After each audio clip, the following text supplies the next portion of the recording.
यहाँ का प्रशासनिक अमला हो, चाहे डीएम स्तर हो, एसडीओ स्तर हो, या जल संसाधन विभाग बिहार सरकार हो, ये सारे जो हैं इस किसानों को छलने का काम किया है। माननीय मुख्यमंत्री नीतीश कुमार जी इस क्षेत्र को जो हैं बोल के गए थे कि इस टाल क्षेत्र को हम चिनिया बादाम बेचवा देंगे। नेता आता है, वोट लेता है, चलते रहता है, बाकी बात होगा होते रहता है। अभी हम लोग मोकामा में हैं और मोकामा जिसे दाल का कटोरा भी कहा जाता है हम हैं। यह मोकामा का टाल कहलाता है। बिहार में चुनाव की घोषणा हो चुकी है, अक्टूबर बीतने को है, लेकिन सियासी पारा जो ऊपर हो रहा है, लेकिन यहाँ की पानी अभी भी खेतों से गई नहीं है। पिछले साल बुआई नहीं हुई, इस साल भी अभी तक बुआई नहीं हो पाई और उम्मीद है 15 अक्टूबर से बुआई शुरू होती है, वो अभी तक हो नहीं पाई है। तो इस बार की भी फसल शायद मारी ही जाए। तो बात इस चुनाव में खेती की, किसानी की बात उन 1,06,000 हेक्टेयर ज़मीन की जो पिछले 2 बार से फसल के बिना बर्बाद हो रहा है, और उन किसानों की जो क्या स्थिति है, जो टाल का जो पिछले 2 सालों से हो रहा है। जैसे इस बार भी 15 अक्टूबर से बुआई होने वाली थी, नहीं हुई, तो ये पानी जमा है। तो पहले कैसे होता था, पहले किस तरीके से काम करता था? पहले जो था तिरमोहानी से लेकर के पूरे बड़हिया टाल जो 45,000 का रकबा है, उसके बीच लगभग 15 कट 10 कट हुआ करता था। जैसे मान लीजिए कि औंटा, चिंतामन चक, कन्हाईपुर, मेकरा, औंटा, हेमजा, ऐसे करके बहुत सारे पानी निकलने के अपने कट थे। हाँ, कट थे, जो कि मान लीजिए टाल का पानी जो है गंगा में जाता था, और टाल का जो मान लीजिए लो लैंड से पानी निकलने के बाद जो था, धूप उगने के बाद उस जो परत जो था सूखता था। उसके बाद किसान जो है 15 अक्टूबर से लेकर के 15 नवंबर के बीच रबी फसल की बुआई करते थे।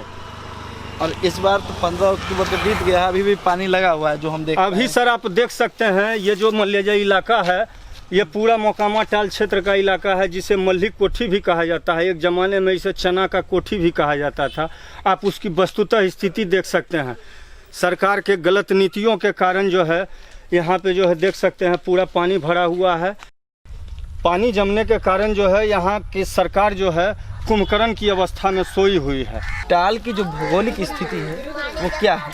जी, टाल का भौगोलिक स्थिति जो है पटना शहर से सटे हुए सीमावर्ती जगह जो है फतुहा इंडस्ट्रियल एरिया जो है, वहाँ से शुरू होकर नालंदा सीमावर्ती जिला जो कि चेरो टाल कहलाता है, साथ ही आपका लखीसराय हुआ, साथ ही आपका सीमावर्ती जिला बेगूसराय हुआ, साथ ही आपका सीमावर्ती जिला शेखपुरा तक, ये 4 जिलों तक फैला हुआ है, जो कि कुल 1,06,000 हेक्टेयर रकबा में है।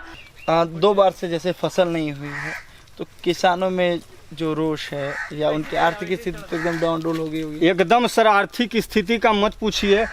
विकट परिस्थिति ऐसे है कि लोग एक किसान पर आज 2-2, 3-3, 4-4 लाख रुपया मूड़ी पर कर्जा हो चुका है। वैसे ही जैसे नमक रोटी खाते हैं, चला रहे हैं किसी तरह से। और क्या किसान के जो मुद्दे हैं इस बार चुनाव में इस बार मुख्य रूप से नहीं दिख रहे हैं, या हम कहें तो प्राथमिक तौर पे इन चीज़ों को नहीं लिया जा रहा।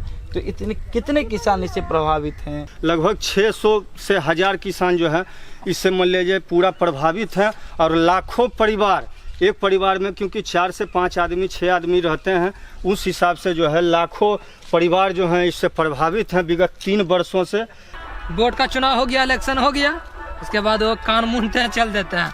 अब आप डूबिए चाहे मरिए, उससे कोई मतलब नहीं है। फिर इलेक्शन का टाइम आया, फिर आपको जी हजूरी करेंगे, दे दीजिएगा वोट दे दिया, निकल के चल गया, कोई टेंशन नहीं है। दहाड़ में या चाहे सुखाड़ में रहिए, उससे कोई मतलब नहीं उनको। नीतीश कुमार के मान लीजिए नीति के कारण, और जल संसाधन विभाग जिनके मंत्री संजय कुमार झा जी हैं, उनके नीति के कारण जो है उनका क्षतिपूर्ति मुआवजा भी रोक दिया गया। अच्छा, मुआवजा की भी बात हुआ, लेकिन मुआवजा ला बात हो के फिर मुआवजा मिला भी नहीं। एक पब्लिक डोमेन में जो है टाल का DPR लगभग कई वर्षों से, देश के आज़ादी के बाद से ही वो बन के बिहार सरकार के चैम्बर में धूल फांक रही है। अगर बिहार सरकार चाहेगी तो उसके लिए 1800 करोड़ रुपया टाल योजना लागू करने के लिए कोई बड़ा रकम नहीं है। आज किसान जो हैं धरना पर 3 दिन मराची हाई स्कूल में बैठे हैं। मोकामा से लेकर के पूरे बड़हिया 45,000 हेक्टेयर रकबा क्षेत्र का किसान बैठे हैं, लेकिन वहाँ सरकार के तंत्र, प्रशासनिक तंत्र जिसको ब्यूरोक्रेट्स बोलते हैं, उस ब्यूरोक्रेट्स के द्वारा जो है उसको कुचल दिया गया, उस धरने को कुचल दिया गया।